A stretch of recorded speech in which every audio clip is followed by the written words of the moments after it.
You know, they recruited away one of our quarterbacks who's an eighth grader. And honestly, good riddance to that motherfucker. Everything I saw about him was he's a lazy, full of shit, like not the kind of guy we want. You know, that's the kind of kid that very frankly fits in at this other school. He's exactly the kind of kid that they have over there. And so, you know, good riddance, get the fuck out of here. But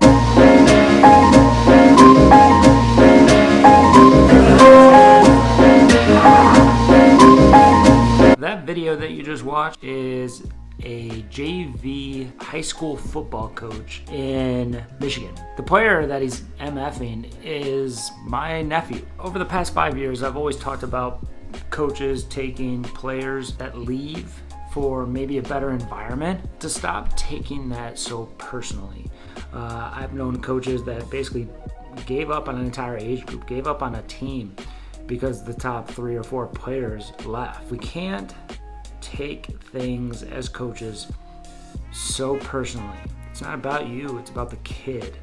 And to seek a better environment, to seek maybe a better education or a better playing situation isn't entitlement. He calls it entitlement. the level of entitlement in our culture it's embarrassing. I'm saying that our fucking society, our American society, is primarily lazy motherfuckers who believe that other people should give them stuff and do stuff for them just because they're John Smith. The actual definition of entitlement is the fact of having a right to something, or the belief that one is inherently deserving of privileges or special treatment. Transferring to another school isn't entitlement. It's seeking a better situation. It's nothing handed to them. There's no guarantee that if he transfers to another school that he's going to get more playing time or a guaranteed spot. He's still going to have to earn his spot. When coaches get upset about players leaving or going to a private school or going to another club or going to another team, it's not entitlement. It's just looking for a better situation. There's nothing wrong with seeking a better situation. I encourage it.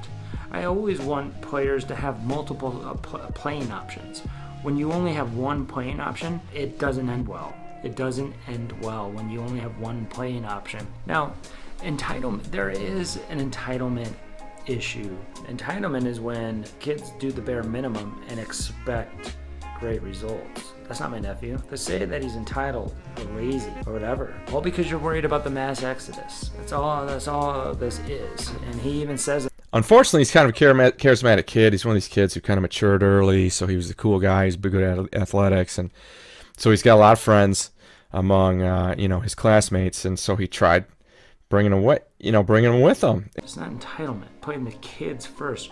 We're dealing with parents' most prized possessions, and we can't treat the players and talk about how it's entitlement and just giving them everything that they want, getting it their way. If it was entitlement, there wouldn't be 15,000 student athletes in NCAA Division I and Division II in the transfer portal looking to transfer to another program. On my Instagram stories, I put out a little questionnaire about describing your love-hate relationship with soccer, and it was upsetting to see most of the complaints were about adults.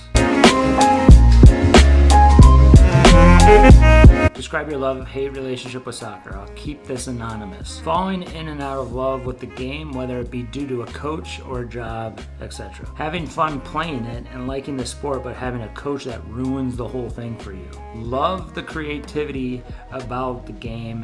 Hate how the life can be killed by strict ways of playing. Love playing and practicing. Hate touch restrictions and teammates fighting. Hate being on a team where there is an obvious favorite player. And it goes for parents too. Watching my kid, love. Hate teammates and parents who aren't encouraging or motivating. Love watching my kid play. Hate when I hear a player scold, degrade a teammate in the game. We need to make sure that we as adults aren't ruining the game for these players. That we're not making them hate everything, which I also got a couple of those.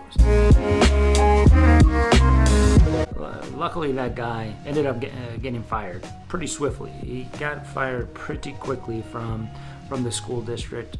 And good riddance to him.